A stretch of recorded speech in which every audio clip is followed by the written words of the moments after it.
Israel has banned the United Nations Agency for Palestinian Refugees, UNRWA, from operating in Israel and occupied East Jerusalem within 3 months. Now, despite objections from international community, Israeli parliament passed the bill with 92 votes in its favor and 10 against it. UNRWA chief Philippe Lazzarini condemned the decision, saying it will deepen the suffering of Palestinians. The move brought criticism from several countries, including the United States, Britain, and Germany. They really play an irreplaceable role right now in Gaza, where they're on the front lines getting humanitarian assistance to the people they need it. There's nobody that can replace them right now in the middle of the crisis. So we continue to urge the government of Israel to pause the implementation of this legislation. In every war zone, every refugee camp, the United Nations is a beacon of hope. And so it's a matter of profound regret that the Israeli parliament is considering shutting down UNRWA's operations.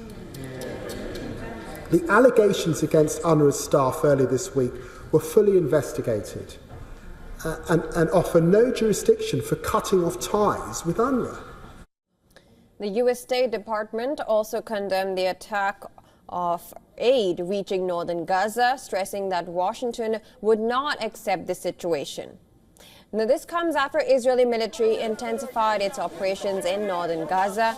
Palestinian health officials said that an Israeli strike on a street in central Gaza's Nuseirat refugee camp killed 10 people and injured 20 others. Meanwhile, Hamas has released a video showing an attack by the militant group on an Israeli tank in Jabalia. The video captures Hamas fighters preparing for the assault as IDF's Merkava tank gets closer. The attack results in an explosion that destroys the tank. Hamas's Al-Qassam brigades claims that they target the tank with Shuath explosive device. Another development, Israel said spy agency Mossad's chief returned from talks in Doha with his CIA counterpart and the Qatari premier, where they discussed a new framework for a Gaza hostage release deal.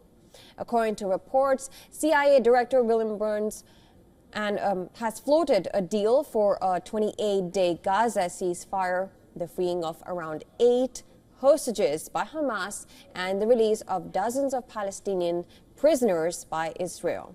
Reports citing 3 Israeli officials claim Burns discussed the idea during a meeting on Sunday with Israeli and Qatari counterparts.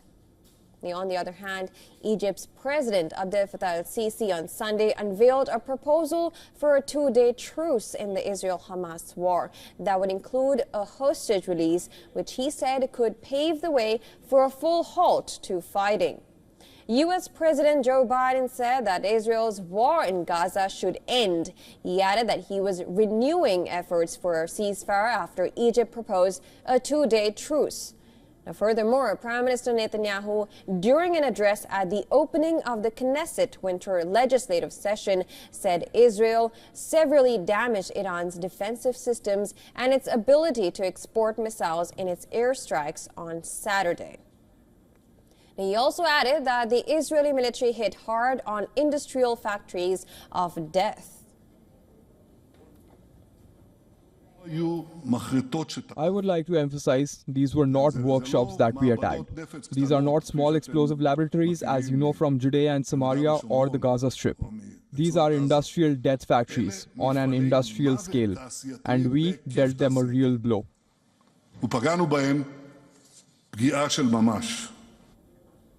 In Lebanon, meanwhile, Israeli airstrikes hit the southern city of Tyre after the IDF called for residents in the ancient coastal city to evacuate, while Hezbollah rockets continue to rain down across northern Israel.